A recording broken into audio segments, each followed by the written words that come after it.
Ear pain? Here's why your ear might be hurting. Hey everyone, it's Miriam, and welcome back to the channel. Today we're tackling a common health issue that many of you have experienced, ear pain. We're diving into the top 5 causes of that annoying ache in your ear, and more importantly, how to treat it effectively. Ear pain can be a real drag, right? It can range from a dull ache to a sharp stabbing pain that makes it hard to concentrate on anything else. But the good news is, understanding what's causing your ear pain can make a world of difference in finding the right solution. So, whether you're dealing with a temporary annoyance or something more persistent, stick around because we're about to break it all down, give you practical advice, and empower you to take control of your ear health. Let's get to it. Let's start with a common culprit behind ear pain, especially in children: ear infections. The most common type is otitis media, affecting the middle ear. The eustachian tube connects the middle ear to the throat, regulating pressure and draining fluids. In kids, it can get blocked due to colds or allergies. This leads to fluid buildup, creating a breeding ground for bacteria. And bam, you've got an ear infection. If you suspect an ear infection, reach out to your doctor. Early detection and treatment are key. Now, let's move on to another common cause of ear pain. Next up, we're diving into a condition that's often associated with, you guessed it, swimming. Swimmer's ear, also known as otitis externa, is an infection of the outer ear canal, that tube that connects the outer ear to the eardrum. Now, despite its name, you don't have to be a regular at the pool to get swimmer's ear.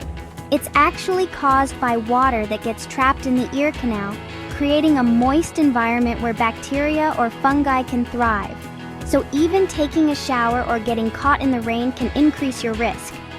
Symptoms of swimmer's ear often start with itchiness inside the ear, which can progress to pain, redness, swelling, and even discharge. You might also experience some temporary hearing loss if the ear canal becomes blocked. Now, if you think you might have swimmer's ear, it's essential to see a doctor to get a proper diagnosis and treatment. They might prescribe ear drops containing antibiotics or antifungals to clear up the infection. In the meantime, try to keep your ear dry and avoid using cotton swabs, as this can actually worsen the condition. And here's a little tip from yours truly. Consider using earplugs while swimming or bathing to help prevent water from getting trapped in the first place. It's a simple step that can save you a lot of discomfort. Chapter 3.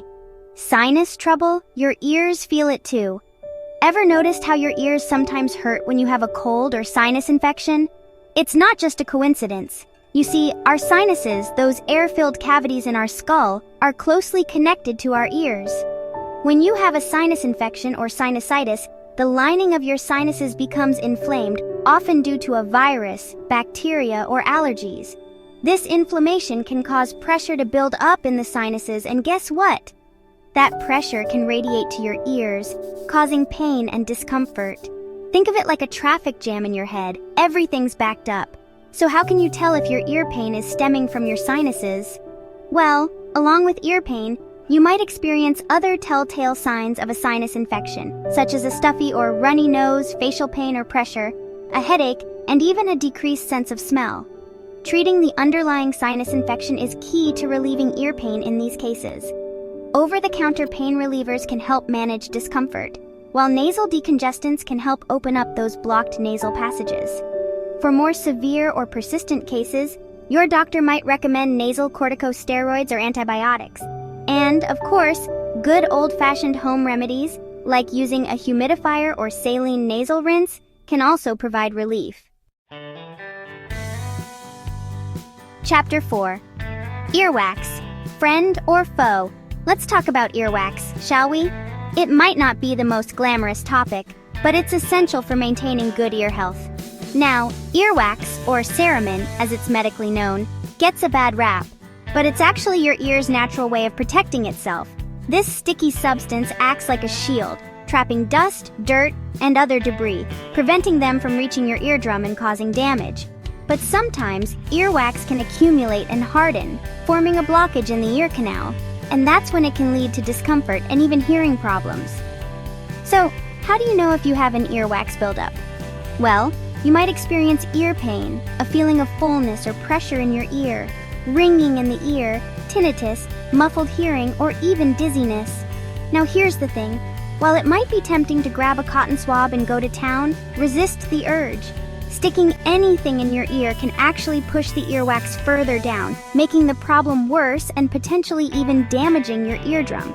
So, what's the best way to handle earwax? For most people, simply letting nature run its course is enough. Your ears are actually self-cleaning. Earwax usually migrates out of the ear canal naturally. However, if you suspect a blockage, it's best to see a doctor or an ear, nose, and throat (ENT) specialist. They can safely remove the earwax using specialized tools or irrigation techniques. Chapter 5. TMJ. When your jaw affects your ears. This next one might surprise you.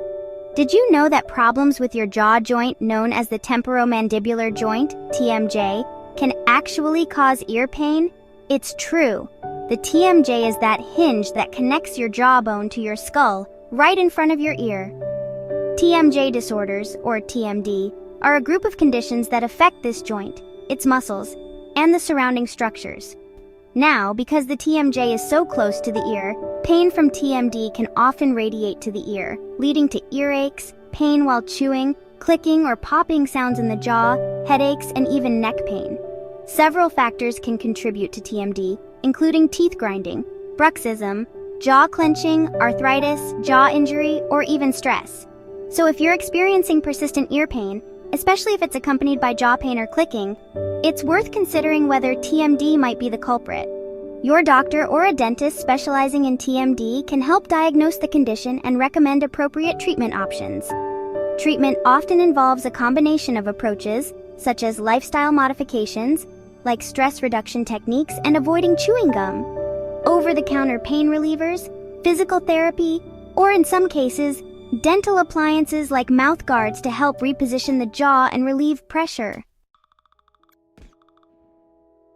So, there you have it, the top 5 causes of ear pain and how to tackle them head-on. Remember, ear pain is incredibly common, and in most cases it's easily treatable, especially when you catch it early. Thanks for watching. If you found this video helpful, don't forget to give it a thumbs up, share it with your friends and family, and subscribe to the channel for more health tips and advice.